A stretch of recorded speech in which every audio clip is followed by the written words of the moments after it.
अगर आप parametric statistic को सिर्फ डेफिनेशन तक समझ रहे हो तो आप बहुत कुछ मिस कर रहे हो। अस्सलामुअलैकुम everyone, I am Rabia time and आप देख रहे हैं न्यू एकेडमी। आज मैं आपको इस टॉपिक को स्टेप बाय स्टेप इतनी क्लैरिटी के साथ समझाऊंगी कि आप एग्जाम असाइनमेंट्स और रिसर्च सब में कॉन्फिडेंट हो जाओगे। और बेस्ट पार्ट, सिर्फ 7 स्टेप्स में पूरा कॉन्सेप्ट क्लियर। चलिए स्टार्ट करते हैं। First one is parametric statistics. Parametric statistics statistics की वो ब्रांच है जहां हम डेटा को एनालाइज करते हैं एजम्पशंस के साथ, जैसे मीन म्यू और स्टैंडर्ड डेविएशन सिग्मा।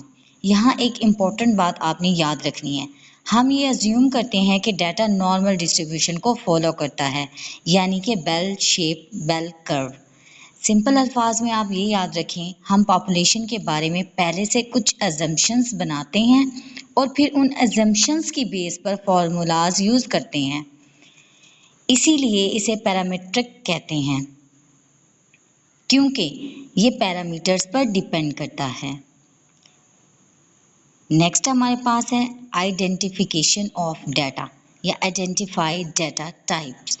अब अगला स्टेप हमारे पास होता है पैरामीट्रिक टेस्ट। हर डाटा के लिए यूज़ नहीं होते, ये सिर्फ तब यूज़ होते हैं जब डाटा नॉर्मल हो, यानी कि इंटरवल या रेशियो स्केल में। Height of students, marks in exam, income values, ये सिर्फ तब यूज़ होते हैं जब डाटा न्यूमेरिकल होता है या इंटरवल्स की रेशियो यानी कि स्केल में होता है। अगर आपका डाटा नंबर्स में है तो आप पैरामीट्रिक मेथड यूज़ कर सकते हैं, वरना नहीं। अब हम यहाँ देखेंगे स्टेप 3, चेक अजम्पशंस। ये सबसे क्रिटिकल स्टेप होता है। पैरामीट्रिक मेथड यूज़ करने से पहली 3 चीज़ें चेक करनी होती हैं। Normality, data should be normally distributed. Data हमारे पास बेल शेप में होना चाहिए या वो नॉर्मल डिस्ट्रीब्यूशन को फॉलो करे जिसकी कर्व बेल शेप हो। इसके बाद हमारे पास होता है होमोजेनिटी, डिफरेंट ग्रुप्स का वेरिएंस इक्वल हो। इसके बाद हमारे पास होता है इंडिपेंडेंस, हर ऑब्जर्वेशन इंडिपेंडेंट हो, यानी वैल्यू एक दूसरे को इफेक्ट ना करे। अगर ये 3 कंडीशन मीट नहीं होती तो पैरामीट्रिक टेस्ट यूज़ करना गलत हो सकता है। इसके बाद हमारे पास आता है step 4, choose a parametric test. अब आता है टेस्ट सेलेक्ट करना। जी टेस्ट, जब सैंपल साइज हमारा n ग्रेटर देन 30 होगा। टी टेस्ट, जब हमारा सैंपल साइज छोटा हो और इसकी टाइप्स होती हैं one sample t test, independent t test, pair t test. इसके बाद हमारे पास आता है एनोवा।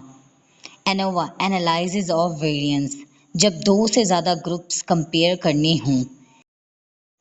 इसके बाद हमारे पास आता है पियर्सन कोरिलेशन, जब 2 वेरिएबल्स के दरमियान रिलेशनशिप चेक करना हो। ये सब पैरामीट्रिक स्टैटिस्टिक्स के कोर टूल्स हैं। इसके बाद हमारे पास स्टेप 5 है अप्लाई द फार्मूला। अब प्रैक्टिकल काम स्टार्ट होता है यहाँ से।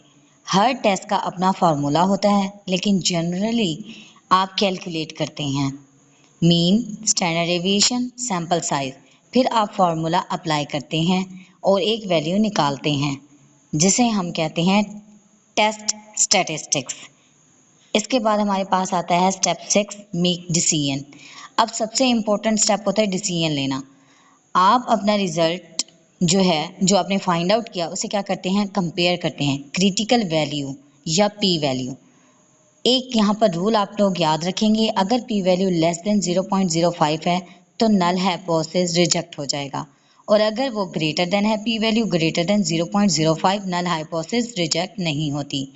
इसका मतलब है 0.05 से छोटा रिजल्ट सिग्निफिकेंट होता है। इसके बाद हमारे पास है स्टेप 7, इंटरप्रेट रिजल्ट्स। अब फाइनल स्टेप्स होता है ये। आप अपने रिजल्ट को सिंपल और क्लियर वर्ड्स में एक्सप्लेन करते हो। For example, there is a significant difference between the marks of 2 classes. इसका मतलब है 2 ग्रुप्स के दरमियान रियल डिफरेंस एग्जिस्ट करता है। अब हमने क्या पढ़ा आज? चलिए एक क्विक रिकैप करते हैं। पैरामीट्रिक स्टैटिस्टिक्स जो है वो इक्वल होती है अजम्पशन बेस्ड एनालिसिस के, सिर्फ न्यूमेरिकल डाटा के लिए यूज़ होती है। नंबर 3 पे कंडीशंस ज़रूरी होती हैं। Test, G test, T test, ANOVA, correlation, P value से डिसीजन होता है, और अगर एजम्पशन मीट हो जाएं तो ये मेथड बहुत पावरफुल और एक्यूरेट रिजल्ट्स देते हैं। अगर आपको ये कंप्लीट लेक्चर हेल्पफुल लगा हो तो लाइक करें और अपने दोस्तों के साथ शेयर भी करें। See you in the next lecture, non-parametric statistics. Allah Hafiz.